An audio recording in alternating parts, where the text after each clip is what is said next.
أعوذ بالله من الشيطان الرجيم.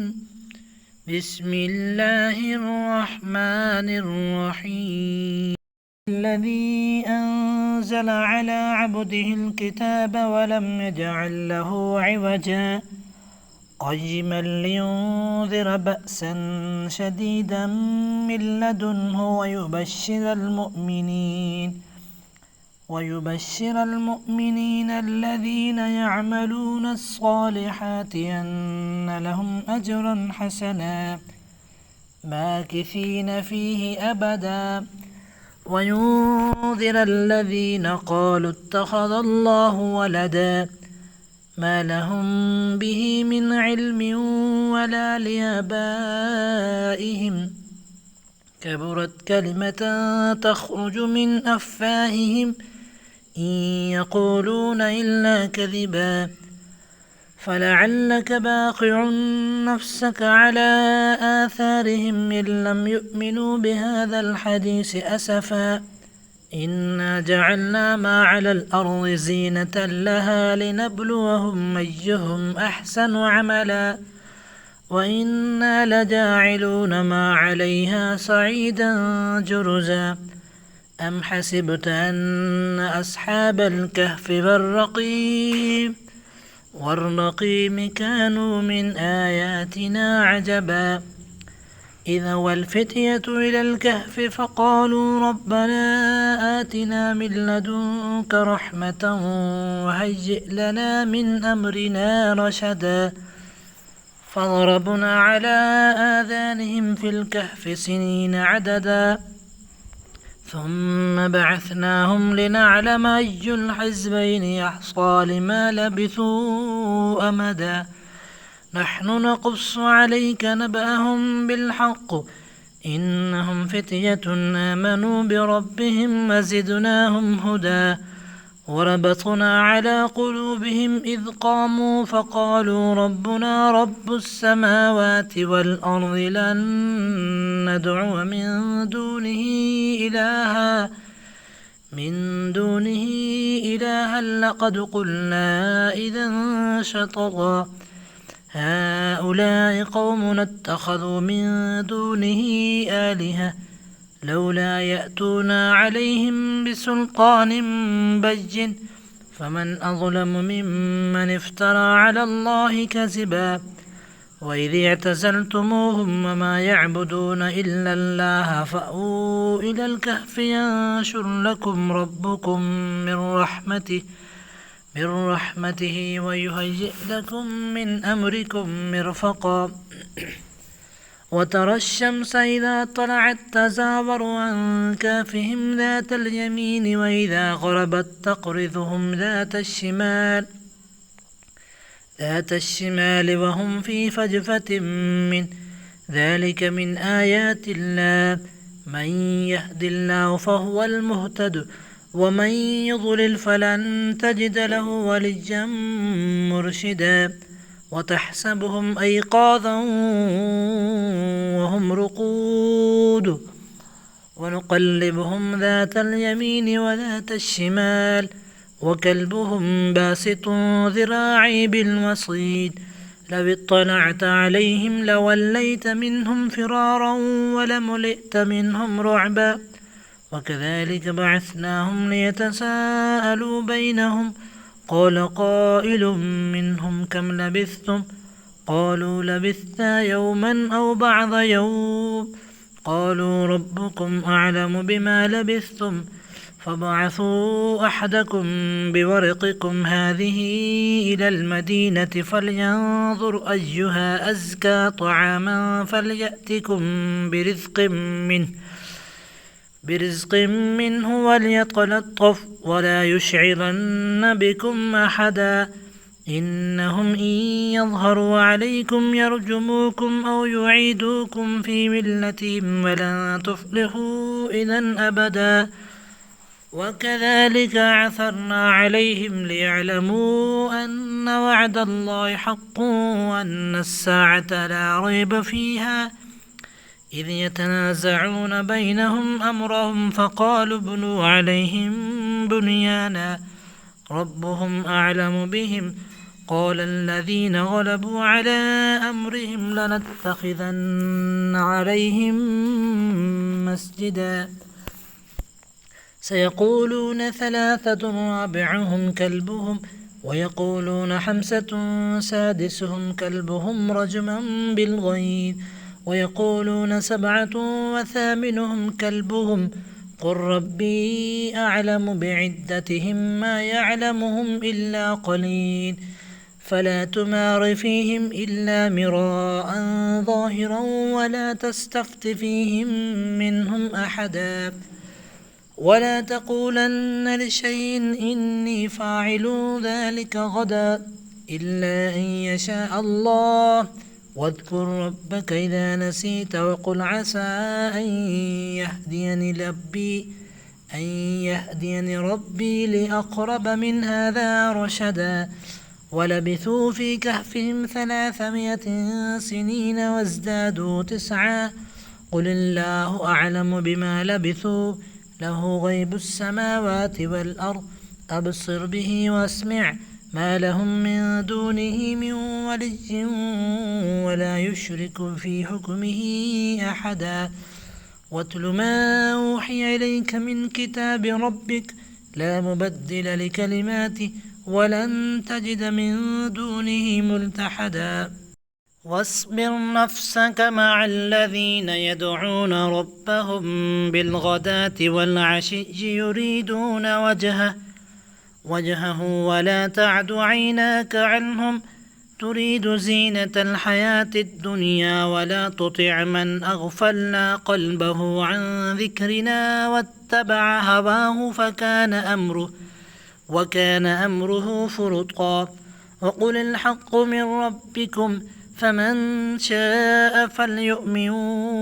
ومن شاء فليكفر إنا أعتدنا للظالمين نارا أحاط بهم سرادقها وإن يستغيثوا يغاثوا بماء كالمهل يشفي الوجوه بئس الشراب وساءت مرتفقا إن الذين آمنوا وعملوا الصالحات إنا لا نضيع أجر من أحسن عملا أولئك لهم جنات عدن تجري من تحتهم الأنهار يحلون فيها من أسابر من ذهب ويلبسون ثيابا خضرا من سندس واستبرق متكئين فيها على الأرائك نعم الثواب وحسنت مرتفقا واضرب لهم مثلا رجلين جعلنا لأحدهما جنتين من أعناب وحففناهما بنخل وجعلنا بينهما زرعا كلتا الجنتين آتت أكلها ولم تظلم منه شيئا وفجرنا خلالهما نهرا وكان له ثمر فقال لصاحبه وهو يحاوره أنا أكثر منك مالا وأعز نفرا ودخل جنته وهو ظالم لنفسه قال ما أظن أن تبيد هذه أبدا وما أظن الساعة قائمة ولئن رددت إلى ربي لأجدن خيرا منها منقلبا قال له صاحبه وهو يحاوره أكفرت بالذي خلقك من تراب ثم من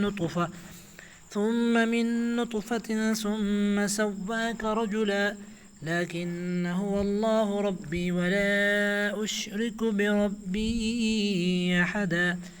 ولولا إذ دخلت جنتك قلت ما شاء الله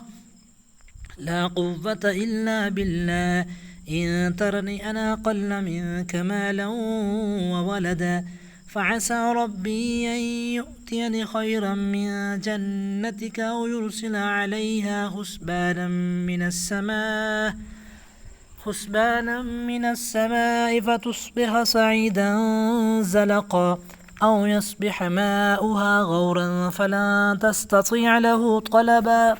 وأحيط بثمره فأصبح يقلب كفيه على ما أنفق فيها وهي خاوية على عروشها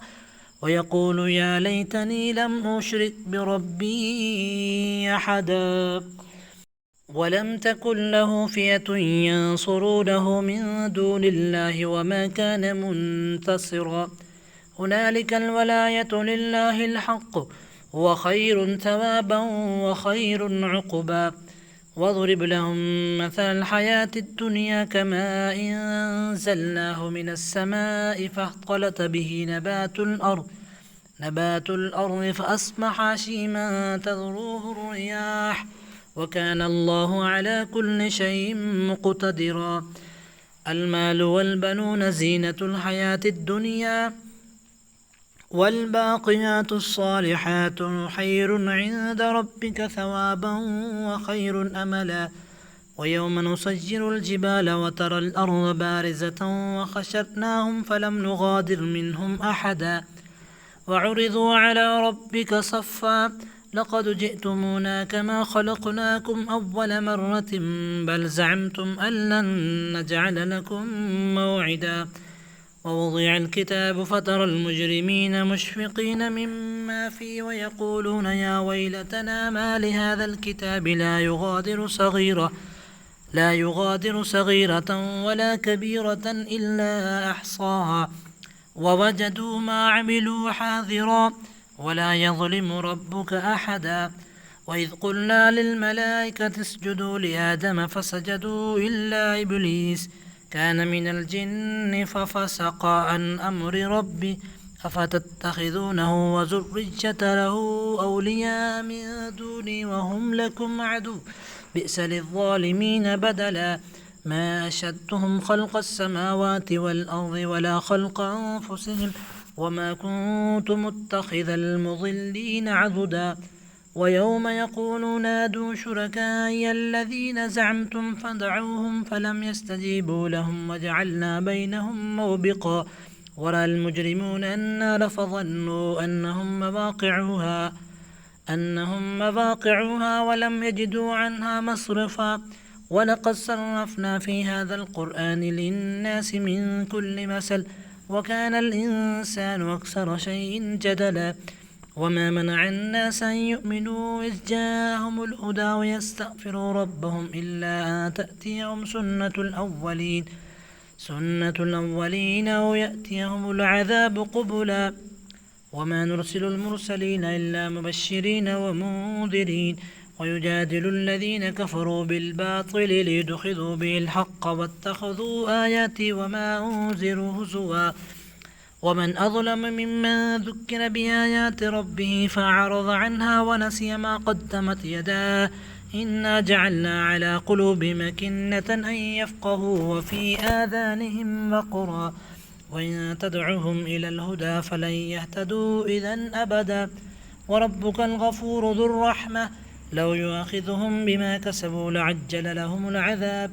بل لهم موعد لن يجدوا من دونه موئلا وتلك القرى أهلكناهم لما ظلموا وجعلنا لمالكهم موعدا وإذ قال موسى لفتاه لا أبرح حتى أبلغ مجمع البحرين أو أمضي حقبا فلما بلغا مجمع بينهما نسيا حوتهما فاتخذ سبيله في البحر سربا فلما جاوزا قال لفتاه آتنا غداءنا لقد لقينا من سفرنا هذا نصبا قال أرأيت إذ أوينا إلى الصخرة فإني نسيت الحوت وما أنسانيه إلا الشيطان أن أذكره واتخذ سبيله في البحر عجبا قال ذلك ما كنا نبغي فارتدا على آثارهما قصصا فوجدا عبدا من عبادنا آتيناه رحمة من عندنا وعلمناه من لدنا علما قال له موسى هل أتبعك على أن تعلمني مما علمت رشدا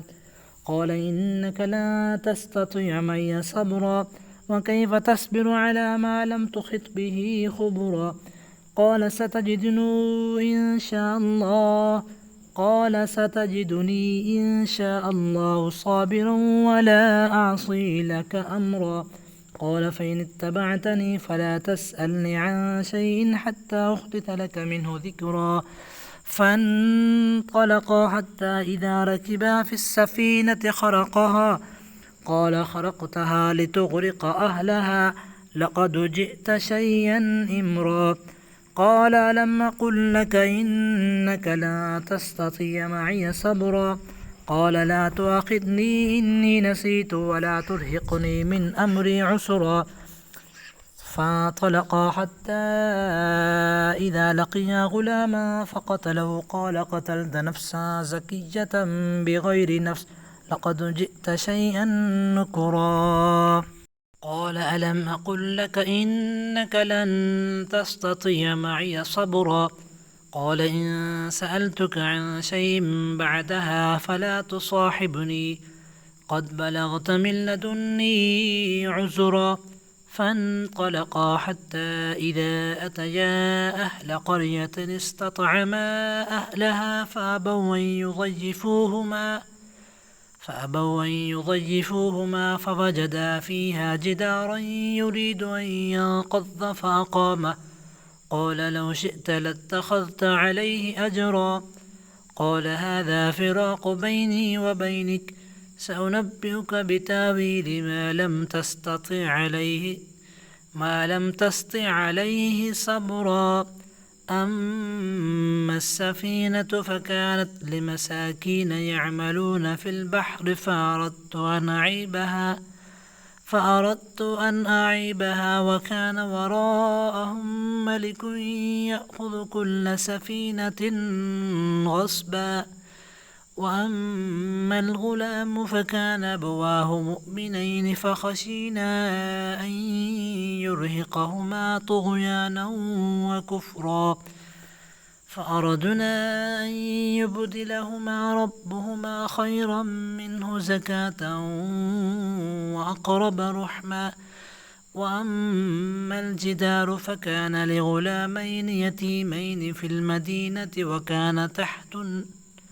وكان تحته كنز لهما وكان أبوهما صالحا فأراد ربك أن يبلغا أشدهما ويستخرجا كنزهما رحمة من ربك وما فعلته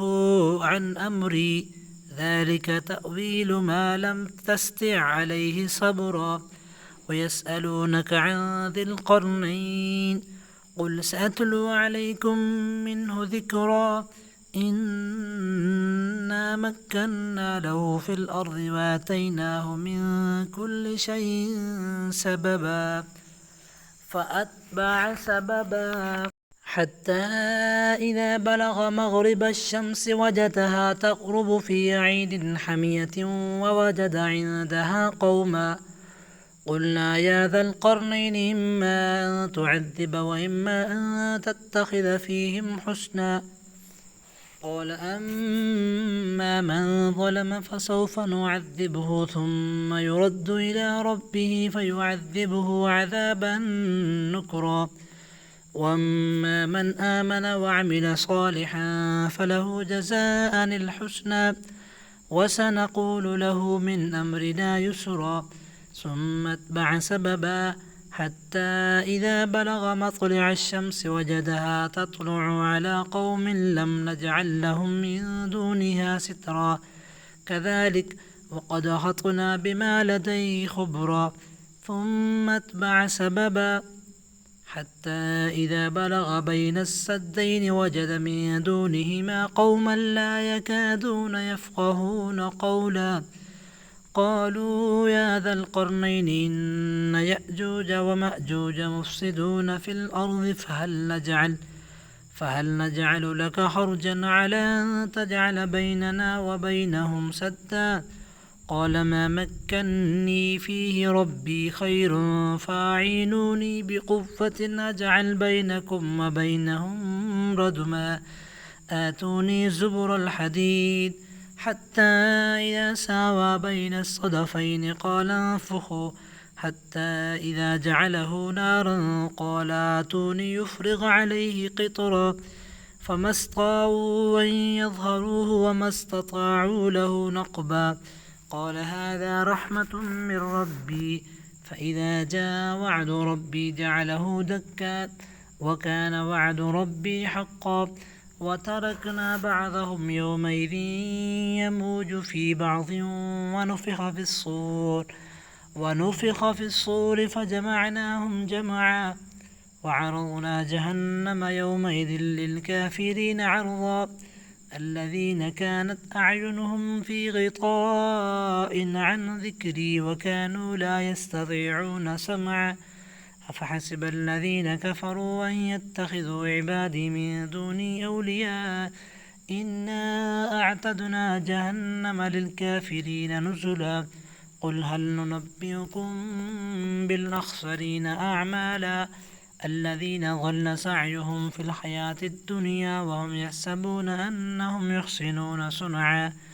أولئك الذين كفروا بآيات ربهم ولقائه فحبطت أعمالهم فلا نقيم لهم يوم القيامة وزنا ذلك جزاؤهم جهنم بما كفروا واتخذوا آياتي ورسلي هزوا إن الذين آمنوا وعملوا الصالحات كانت لهم جنات الفردوس نزلا خالدين فيها لا يبغون عنها حولا قل لو كان البحر مدادا لكلمات ربي لنفد البحر قبل أن تنفد كلمات ربي ولو جئنا بمثله مددا قل إنما أنا بشر مثلكم يوحى إلي أنما إلهكم إله واحد ومن كان يرجو لقاء ربه فليعمل عملا صالحا ولا يشرك بعبادة ربه أحدا.